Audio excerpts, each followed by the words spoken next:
Ethan Carter stood before the imposing Trill Council, their stern, alien faces unreadable. His pulse quickened.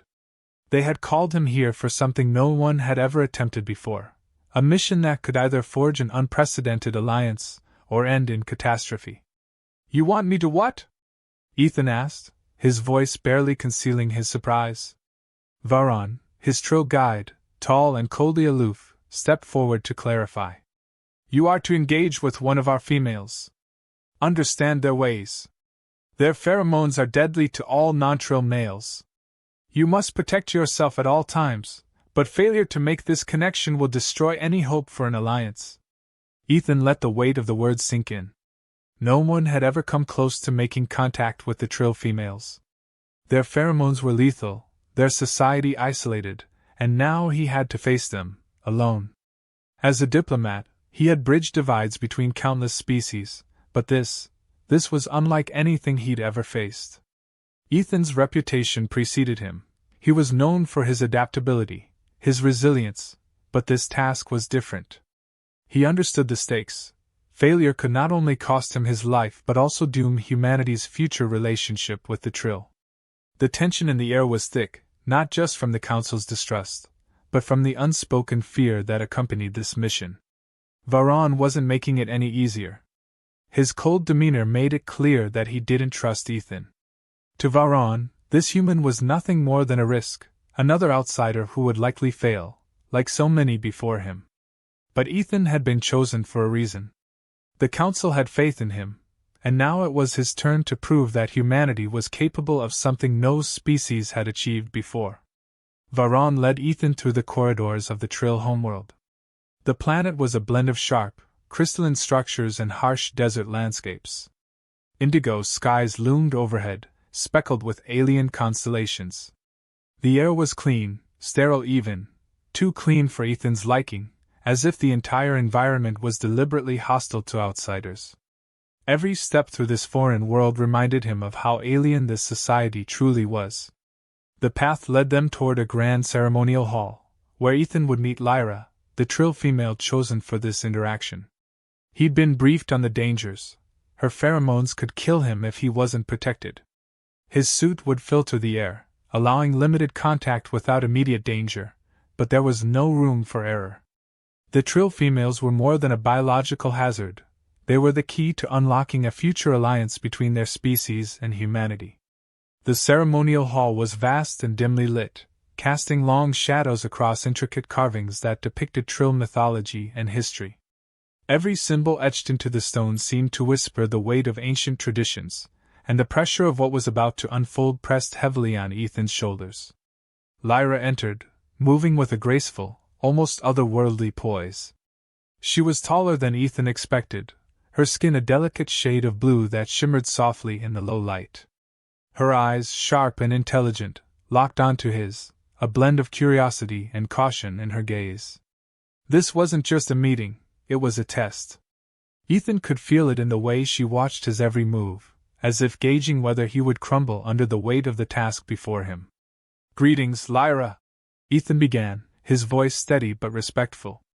"I am here to learn about your people, and to share our own."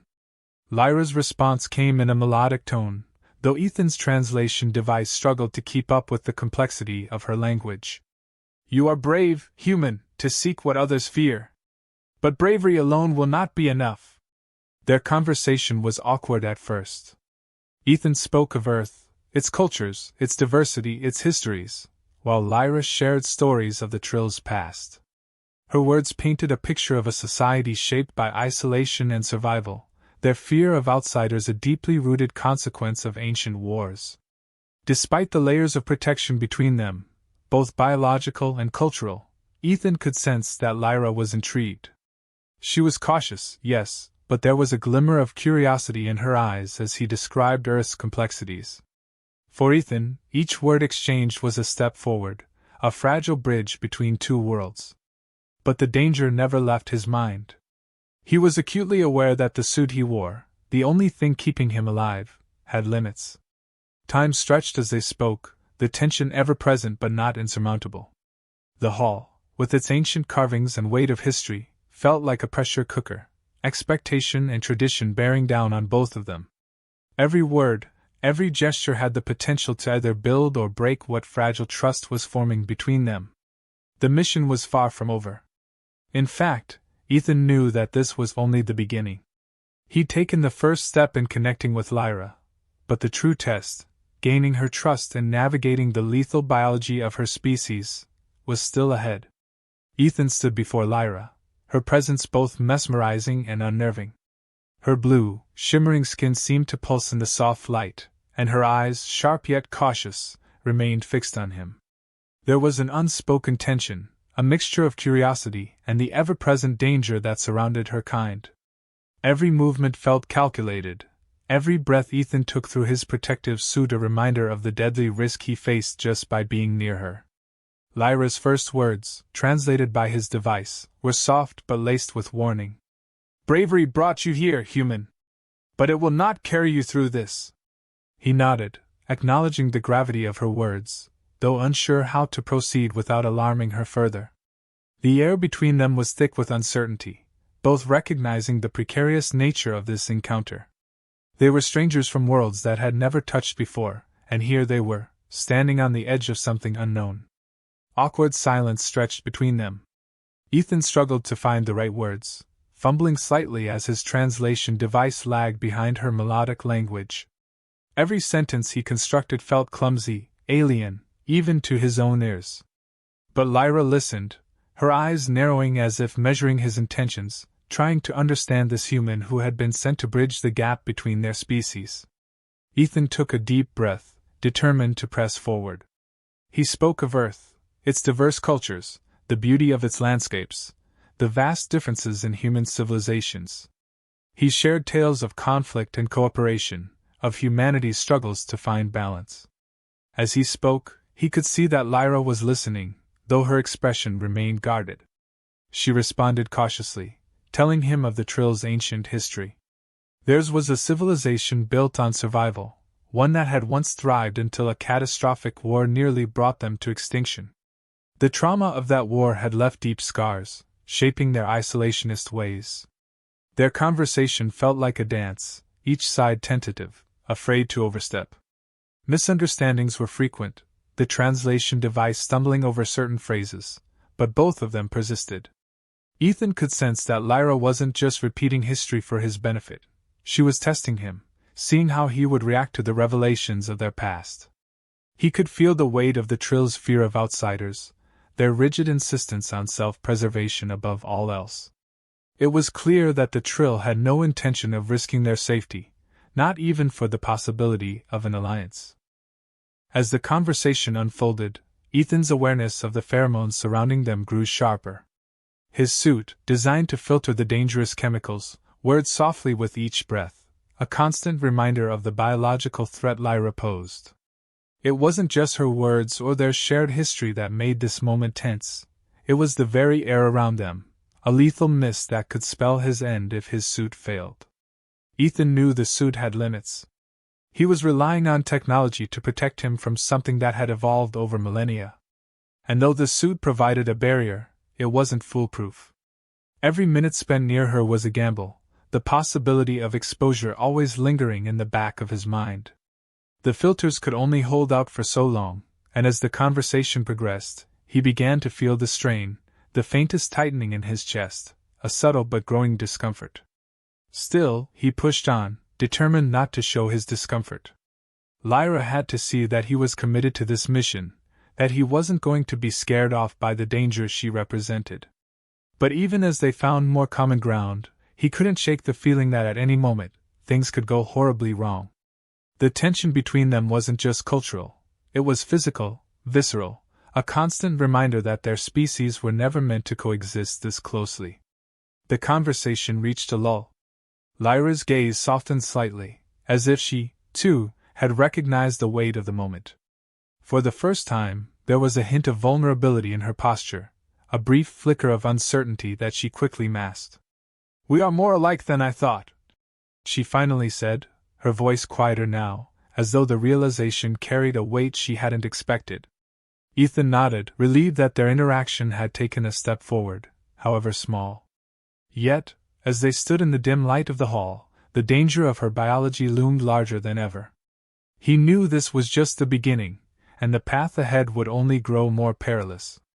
But for now, they had made progress, fragile, tenuous, and fraught with risk, but progress nonetheless. As the days passed, Ethan and Lyra's once awkward conversations became more fluid. The initial tension, though still present, began to ease as curiosity took the place of fear. Each exchange revealed more about the other's world. Lyra, who had once approached every word with caution, now spoke with increasing openness, sharing more of the Trill's history, their customs, and even their fears.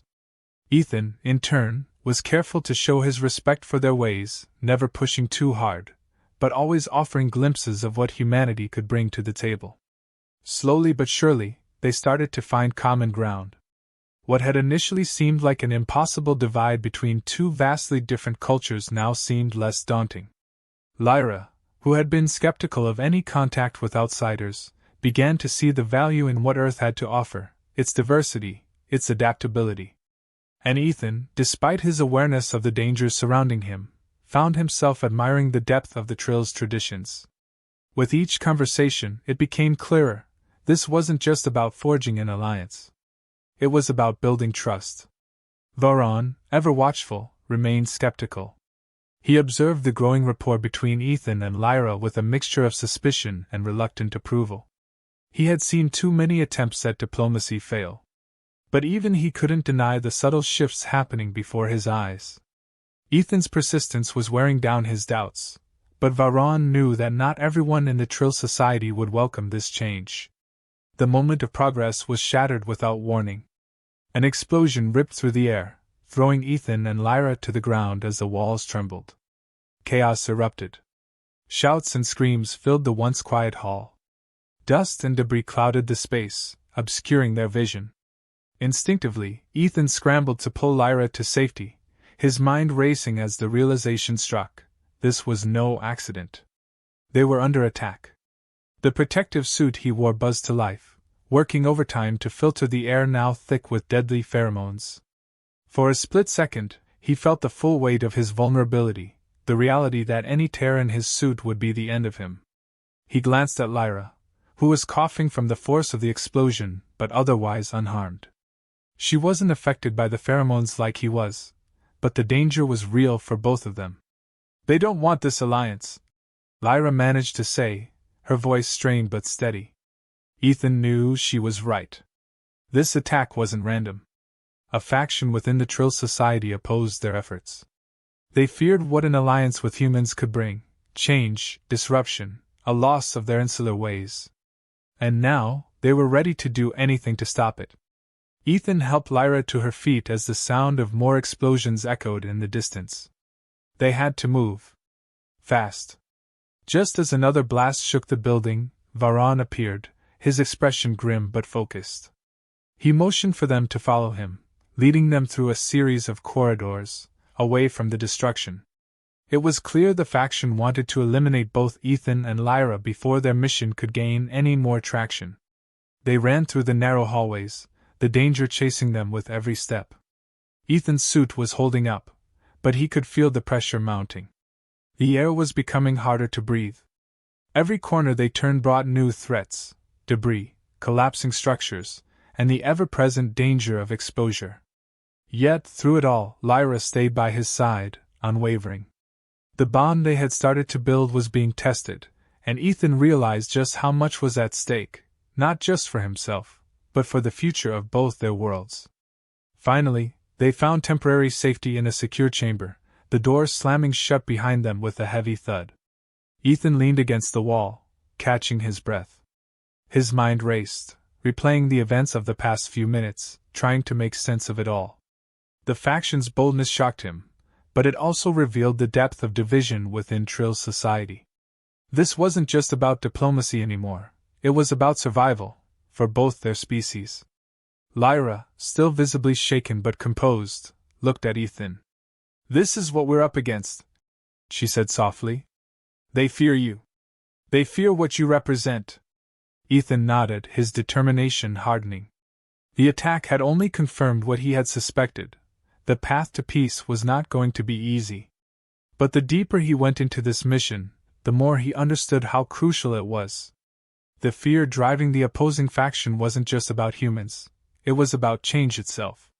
The Trill had been isolated for so long that the idea of opening up to another species was terrifying to them.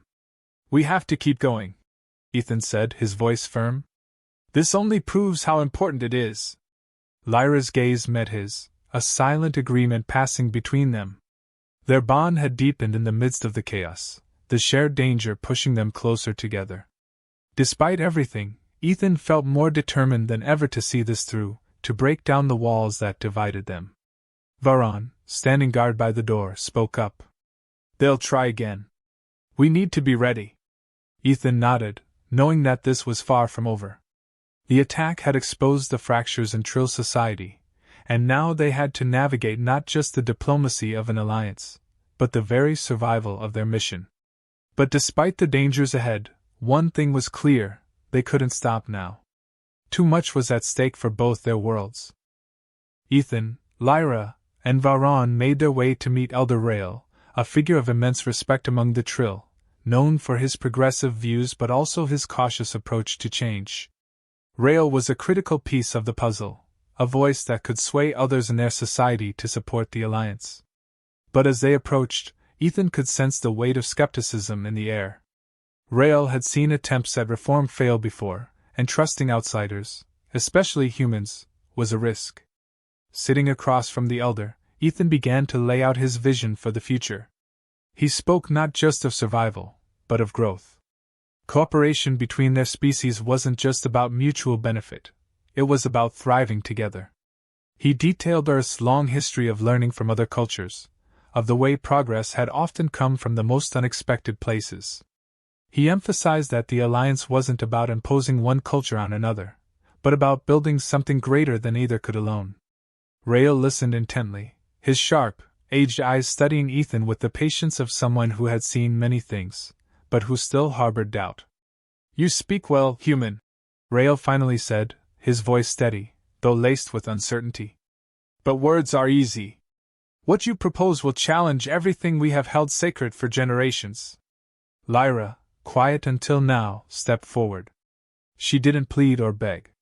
Instead, she spoke plainly, as one of his own, reminding him that the Trill's isolation had brought them to a standstill.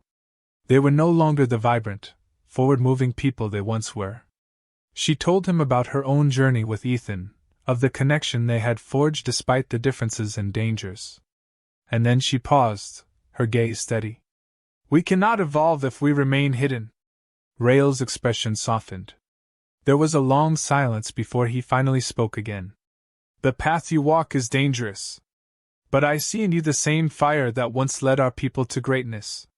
He turned to Ethan. "You've gained my support. But know this, by aligning with me, you've made enemies of those who wish to preserve the old ways." The weight of those words sank in. Gaining Rael's support was a victory, but it also painted a target on all of their backs. The faction opposing them would not take this lightly. They had already shown they were willing to use violence to stop the alliance, and now that one of their most influential elders had thrown his weight behind Ethan and Lyra, the stakes were even higher. It didn't take long for tensions to escalate. The attacks grew more frequent and more brazen. Sabotage, protests, and whispers of rebellion spread like wildfire. The faction was becoming desperate, their fear of change pushing them to reckless actions. Ethan's presence had become a symbol of the coming tide of transformation, and with that, a symbol of everything the opposition wanted to crush. Varan, ever pragmatic, warned them constantly.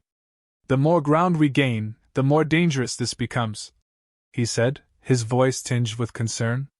"They'll stop at nothing to maintain control. We've made powerful enemies, and they're getting bolder."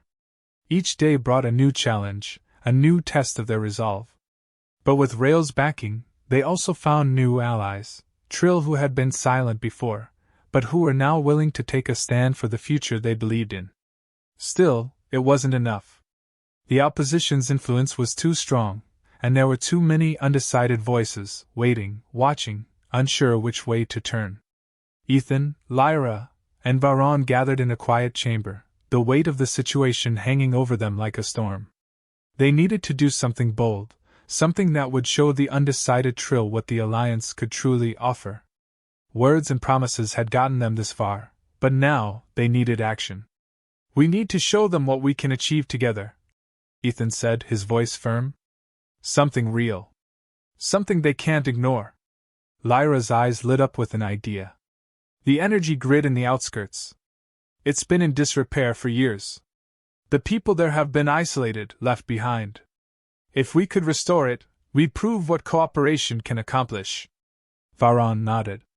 "It's a dangerous move. The faction will see it as a direct threat. But if we succeed, it could turn the tide." They all knew the risks. But they also knew that they had no other choice. The time for caution was over. The time to fight for the future had begun. The public forum was set, and the tension was palpable. Ethan, Lyra, and Varon stood before the gathered Trill, a mix of supporters and skeptics filling the grand hall. This was the moment everything hinged on. The air buzzed with anticipation, and Ethan could feel the weight of every eye on him. He took a deep breath and began to speak, addressing the crowd with all the conviction he could muster. "We stand here at a crossroads," Ethan said, his voice steady but carrying the urgency of the moment. "The choices we make today will define our future, not just for humans, but for the Trill as well. This alliance is not about one species dominating the other, but about mutual respect, about cooperation that allows us both to thrive. We've seen what isolation has done, both to your people and to mine. But together, we can create something stronger." The crowd murmured, a ripple of uncertainty moving through them. Some nodded in agreement, others exchanged skeptical glances. Ethan pressed on, speaking of the possibilities that lay ahead: technology exchanges, shared resources, the healing of old wounds through understanding. He appealed to their pride, their desire for progress. "The Trill have always been a great people," he continued. "But your potential has been locked away by fear. It's time to step forward, to take control of your future." Lyra stepped up beside him, her voice carrying a deep resonance that silenced the crowd. "I have seen firsthand what humanity has to offer," she said. "I was raised to fear them, to fear all outsiders. But I have learned that strength lies not in closing ourselves off, but in opening up. Together, we can achieve more than we ever could alone." The atmosphere in the hall seemed to shift. Ethan could feel it, a flicker of hope, a crack in the wall of skepticism. But just as the room seemed to settle, a sudden, deafening crash shook the hall. The walls trembled, and a wave of panic swept through the crowd. Explosions reverberated from every corner, and before anyone could react, chaos descended. Chorich and his faction had arrived. Smoke filled the air as Chorich's followers stormed the hall. Ethan's instincts kicked in, his mind racing to assess the situation. Chorich, the leader of the opposition, emerged from the chaos, his eyes burning with hatred as he fixed his gaze on Ethan. "You've brought this upon us, human," Chorich snarled, his voice venomous. "You think you can waltz in and change everything we've built? You're a fool." Ethan stood firm, refusing to back down. "This isn't about tearing anything down, Chorich. It's about building something better. But you're too blinded by fear to see it." Chorich sneered, stepping closer, his anger barely contained. "You endanger our people, our traditions. You don't belong here, and I'll make sure everyone sees that." The confrontation escalated. Chorich's followers began to spread through the hall, their intent clear. They wanted to destroy everything the forum represented. Ethan glanced at Lyra, who was already moving to protect the crowd, her eyes locking with his in silent understanding. They had to act, and fast. As the chaos unfolded, Ethan and Lyra worked together seamlessly. While Chorich railed against the Alliance, blaming humanity for everything that had gone wrong in Trill society, Ethan fought to keep the situation under control. Lyra helped guide the crowd to safety, and together they navigated through the smoke and debris, defusing the immediate threat of Chorich's sabotage. Chorich, seeing his grip on the situation slipping, lunged toward Ethan. The two clashed in a brief but fierce confrontation. Chorich was stronger, fueled by his rage, but Ethan's resolve held firm. "This isn't how it has to end," Ethan said, dodging another blow. "You're fighting against something that could save your people." But Chorich wasn't listening. His movements were wild, desperate. It was clear that he wasn't just fighting Ethan, he was fighting the inevitable change that had come to his world. In one final effort, Ethan managed to knock Chorich off balance, his anger giving way to exhaustion. The explosive devices were disarmed, the immediate threat neutralized. The aftermath was tense but filled with a sense of relief. Chorich's followers were detained, and the hall slowly returned to order. Ethan and Lyra, though battered and bruised, stood together, their bond stronger than ever. The attack had failed to stop them, and now, the tide was turning. Elder Rael arrived, his expression both grave and proud. He looked at Ethan and Lyra with respect, acknowledging the enormity of what they had just accomplished. "You've shown great courage," he said. "This will not be forgotten." The forum had not gone as planned, but in the end, it had done something even more powerful. It had brought the truth to the surface. The opposition's fear was laid bare for all to see, and with that, so too was the possibility of moving beyond it. The crowd, once divided, now looked to Ethan and Lyra as the ones who had stood firm in the face of adversity. The road ahead would not be easy. There would still be challenges, still factions within the Trill who resisted change. But there was also hope. Hope that had been sparked by the resilience of a human who refused to give up, and a Trill who had dared to open her heart to a new future. As the dust settled, Ethan and Lyra stood at the heart of something new. The alliance was no longer a distant dream, it was becoming a reality. And while they knew the work had only just begun, they also knew that together, they had already changed the course of history for both their species.